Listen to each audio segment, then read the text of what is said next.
Last year, the Corvette missed the 10 best cut after the C7's 2-year run. Perhaps the intoxicating influence of the 650 horsepower Z06 would have helped the Corvette gain enough votes for another year, yet by then GM had raised the price above our $80,000 cap. Enter the Grand Sport, which mates the regular Corvette powertrain to the chassis of the mighty Z06 while avoiding a major price increase. You can park a GS in your driveway for as little as $66,445, exactly $10,000 more than the base car and nearly $15,000 less than the Z06.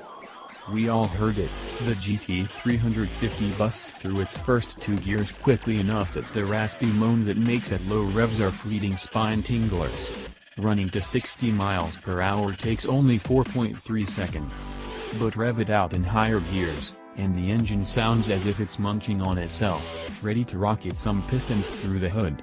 None of that comes through the exhaust, however. From outside, the GT350 sounds the way a Jackson Pollock painting looks. It's a splattering of sound, fiery, shocking, angry, and somehow perfect. Below 4,000 revolutions per minute, the GT350 lacks the Corvette's deep well of torque. Swing the needle past 8,000 revolutions per minute and tap the 526 horsepower, though, and it's hard not to think that maybe that Chevy V8 belongs in a pickup. Double the GT350's $56,770 price, and there's still nothing as exotic as this Romeo Michigan-built engine. The GT350 also found its spot on our 10 best roster because it is a transcendent machine that looks like a Mustang. Senior technical editor and GT350 advocate Casey Colwell summed it up: there are arguments for both, but the GT350 is by far the most complete car.